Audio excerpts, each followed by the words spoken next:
तारापीठ पश्चिम बंगाल के बीरभूमी जिले में स्थित है। यह जिला धार्मिक महत्व से बहुत प्रसिद्ध जिला है, क्योंकि हिंदुओं के 51 शक्तिपीठों में से 5 शक्तिपीठ बीरभूमी जिले में ही है। बकुरेश्वर, नाल्हाटी, बंदिकेश्वरी, फुलोरा देवी और तारापीठ। तारापीठ यहाँ का सबसे प्रमुख धार्मिक तीर्थ है, और यह एक सिद्धपीठ भी है। यहाँ पर एक सिद्ध पुरुष वामाखेपा का जन्म हुआ था। उनका पैतृक आवास आटला गांव में है, जो तारापीठ मंदिर से 2 किमी की दूरी है। कहते हैं कि वामाखेपा को मां तारा के मंदिर के सामने महाश्मशान में तारा देवी के दर्शन हुए थे। वहीं पर वामाखेपा को सिद्धि प्राप्त हुई और वह सिद्ध पुरुष कहलाए। मां तारा काली माता का एक रूप है। मंदिर में मां काली की मूर्ति की पूजा मां तारा के रूप में की जाती है। तारापीठ मुख्य मंदिर के सामने महाश्मशान है। उसके बाद द्वारिका नदी है। इस नदी में आश्चर्य की बात यह है कि भारत की सब नदियां उत्तर से दक्षिण की ओर बहती है, लेकिन यह नदी दक्षिण से उत्तर की ओर बहती है। तारापीठ राजा दशरथ के कुलपुरोहित वशिष्ठ मुनि का सिद्धासन और तारा मां का अधिष्ठान है, इसलिए यह हिंदुओं का महातीर्थ कहलाता है। यहाँ पर सुदर्शन चक्र से छिन्न भिन्न होकर देवी सती की आंख की पुतली का बीच का तारा गिरा था, इसलिए इसका नाम तारापीठ है। यहाँ पर एक बार रतनगढ़ के प्रसिद्ध वैश्य रमापति अपने पुत्र को लेकर नाव द्वारा व्यापार करने आए थे। तारापीठ के पास उनका पुत्र सर्प के काटने से मर गया। उन्होंने अपने पुत्र की मृतदेह को दूसरे दिन दाह संस्कार करने के लिए रखा और उस दिन तारापुर में ही ठहर गए। उनके एक सेवक ने उनको तारापीठ के एक बड़े तालाब के पास ले जाकर एक आश्चर्यजनक दृश्य दिखाया। उन्होंने देखा कि मरी हुई मछलियां तालाब के जल के स्पर्श करके जीवित हो उठती है। यह देखकर उनको बहुत खुशी हुई और अपने पुत्र की मृतदेह को वहां लाकर तालाब में फेंक दिया। उसी समय उनका पुत्र जीवित हो गया।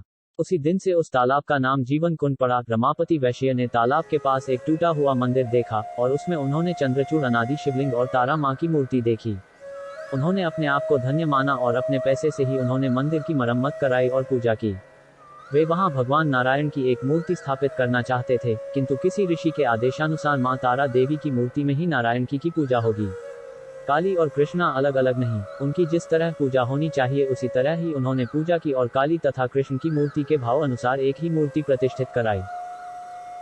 तत्पश्चात चंद्रचूड़, शिव और तारा मां की पूजा करके अपने पुत्र को लेकर आनंद पूर्वक अपने घर चले गए। तारा मां का मंदिर बहुत प्राचीन और सिद्धपीठ है। वामाखेपा एक अघोरी तांत्रिक और सिद्ध पुरुष है। तारापीठ से 2 किमी दूर स्थित आटला गांव में सन 1244 के फाल्गुन महीने में शिव चतुर्दशी के दिन वामाखेपा का जन्म हुआ था। उनके पिता का नाम सर्वानंद चट्टोपाध्याय था तथा माता जी का नाम राजकुमारी था। इनका बचपन का नाम वामाचरण था और छोटे भाई का नाम रामचरण था। 4 बहनें थी और एक बहन का लड़का भी इनके पास ही रहता था। इस तरह परिवार में 9 सदस्य थे। घर में खाने पीने की चीजों का सदा अभाव रहता था। माता पिता बहुत धार्मिक थे और भजन कीर्तन करते रहते थे। 5 वर्ष की आयु में ही वामाचरण ने मां तारा की बहुत सुंदर मूर्ति बनाकर उसमें 4 हाथ, गले में मुंडमाला और अपने बाल उखाड़कर तारा मां के बाल लगाए थे। पास में एक जामुन का पेड़ था। जामुन से ही मां तारा का प्रसाद लगाते थे और कहते थे कि मां तारा जामुन खा लो, अगर तुम नहीं खाओगी तो मैं कैसे खाऊंगा। वामचरण धीरे धीरे बड़े होने लगे। जब वह 11 वर्ष के थे और उनका भाई केवल 5 वर्ष का था, तब उनके ऊपर बड़ी भारी मुसीबत आई। उनके पिता सर्वानंद जी बहुत बीमार हो गए और मां काली, मां तारा कहते हुए स्वर्ग से धार गए। वामचरण ने पिता की देह को तारापीठ के शमशान में ले जाकर उनका अंतिम संस्कार किया। विधवा मां ने किसी तरह से मानकर श्राद्ध का काम पूरा किया। घर की हालत खराब सुनकर वामाचरण के मामा आकर दोनों भाइयों को अपने घर नवग्राम में ले गए। वामाचरण गाय चराने लगे और रामचरण गाय के लिए घास काट कर लाते और आधा पेट झूठा भात खाकर रहते। एक दिन रामचरण के हंसिए से घास काटते हुए वामाचरण की उंगली कट गई और गाय खेत में जाकर फसल खाने लगी। खेत के मालिक ने मामा को शिकायत कर दी। मामा ने वामाखेपा को छड़ी लेकर बहुत मारा। तत्पश्चात वामाचरण भागकर अपनी मां के पास आटला गांव आ गए। उधर रामचरण को एक साधु गाना सिखाने के लिए अपने साथ ले गए। वामाचरण ने घर आकर निश्चय किया कि वे अब शमशान में रहेंगे। उस दिन पूर्णमासी थी। वहां पर कई आदमी बैठे थे। वामाचरण उनके पैर दबाते दबाते सो गए। एक बार वामाचरण ने एक बैरागी से गांजा पीकर उसकी आग असावधानी से फेंक दी। उससे भयंकर आग लग गई और कई घर जल गए।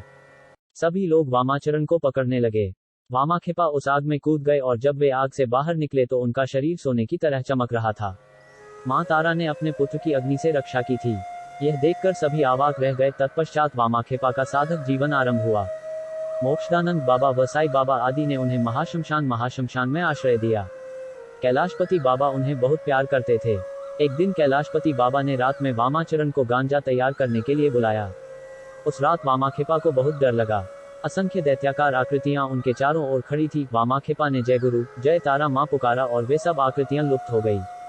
और वामाचरण ने बाबा कैलाशपति के आश्रम में जाकर गांजा तैयार किया। काली पूजा की रात में वामाखेपा का अभिषेक हुआ। सिद्ध बीज मंत्र पाकर वामाचरण का सब उलट पुलट हो गया और सैमल वृक्ष के नीचे जप तप करने लगे।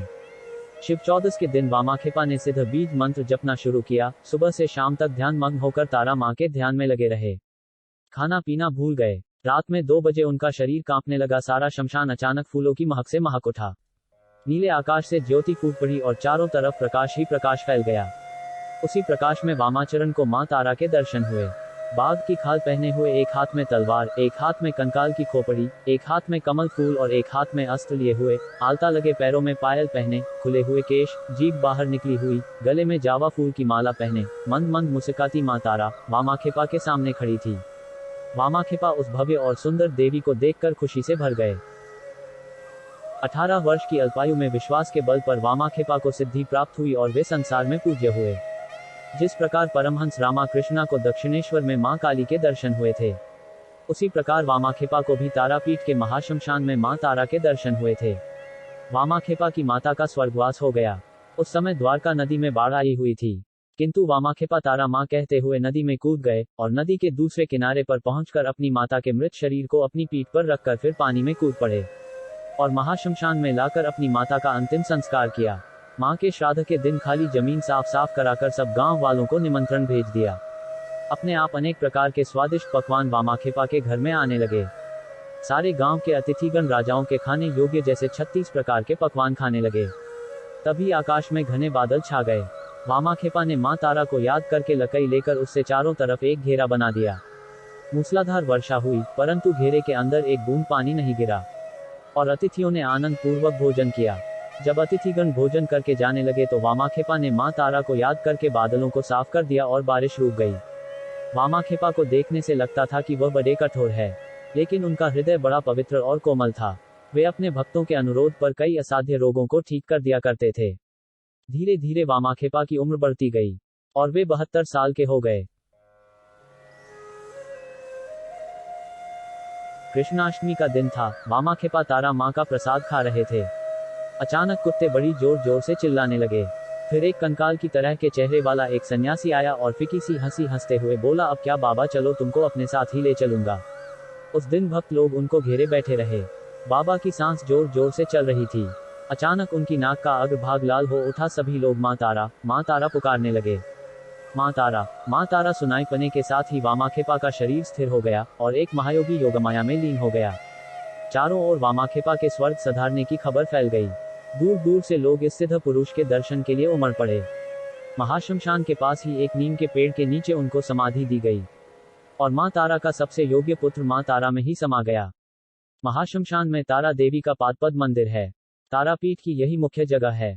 यहाँ पर आकर यात्री लोग मनोकामना के लिए ध्यान करते हैं और उनकी मनोकामना पूर्ण हो जाती है। इस मंदिर के पास ही वामाखेपा का समाधि मंदिर है। शमशान में बड़े बड़े साधु संतों की समाधियां भी है, साथ में कई समाधि मंदिर भी है। अभी भी बहुत साधु कुटी बनाकर शमशान में रहते हैं। यहाँ पर मुर्दे भी जलाए जाते हैं।